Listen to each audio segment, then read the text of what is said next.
ಈ ಗಾಡಿಗಳೆಲ್ಲ ಇಷ್ಟು ವಿಚಿತ್ರವಾಗಿ ಯಾಕೆ ಬರ್ತಾ ಇದೆ ಅಂತ ಯಾರು ನೋಡ್ತಾ ಇದ್ದೀರಾ? ಯಾರಾದರೂ ಮಾಲೂರು ಹೊಸೂರು ಹೈವೇಲಿ ಬಂದರೆ ಅವ್ರಿಗೆ ಗೊತ್ತಾಗುತ್ತೆ ಇದು ಏನು ಸಿಚುವೇಶನ್ ಅಂದ್ಬಿಟ್ಟು.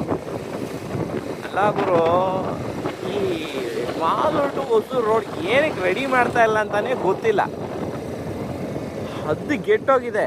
ಒಂದೊಂದು ಹಳ್ಳ ನೋಡಿ, ಅದ್ರಲ್ಲಿ ಬೇಕಾದ್ರೆ 4 ಜನ ಸಮಾಧಿ ಮಾಡಿಬಿಡ್ಬೋದು.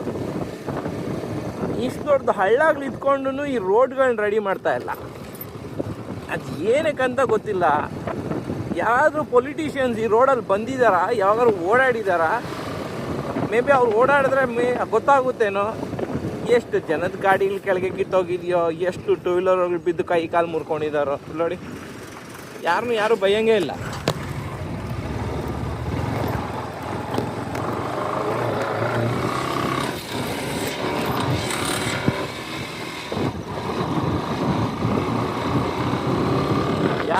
ಯಾರು ಭಯಂಗೇ ಇಲ್ಲ ಇಲ್ಲಿ. ಮತ್ತೆ ಈ ಥರ ಇದೆ ರೋಡ್ನ ಯಾರು ಭಯಕ್ಕಾಗುತ್ತೆ ಹೇಳಿ? ಎಲ್ಲ ಅವ್ರವ್ರು ಅಡ್ಜಸ್ಟ್ ಮಾಡ್ಕೊಂಡು ಹೋಗ್ತಾ ಇದ್ದಾರೆ ಅಷ್ಟೇ. ಬಟ್ ಗೌರ್ಮೆಂಟ್ ಆದರೆ ಅದ್ರ ಬಗ್ಗೆ ಸ್ವಲ್ಪ ತಲೆ ಕೆಡ್ಸ್ಕೊಬೇಕಲ್ವಾ? ಸುಮಾರು ನಾನು ಚಿಕ್ಕವನಿದ್ದಾಗಿಂದ ನೋಡ್ತಾ ಇದ್ದೀನಿ ಈ ರೋಡ್ಗಳು ಹಿಂಗೆ ಇದ್ದಾವೆ, ಒಂದು ಚೂರು ಚೇಂಜ್ ಆಗಿದೆ. ಅದು ಯಾವಾಗ ಚೇಂಜ್ ಮಾಡ್ತಾರೋ? ಹಾಕಿದ್ರು ಸೆಂಟ್ರಲ್ ಒಂದ್ಸಲಿ ತಾರ್ ಕೂಡ ಹಾಕಿದ್ರು.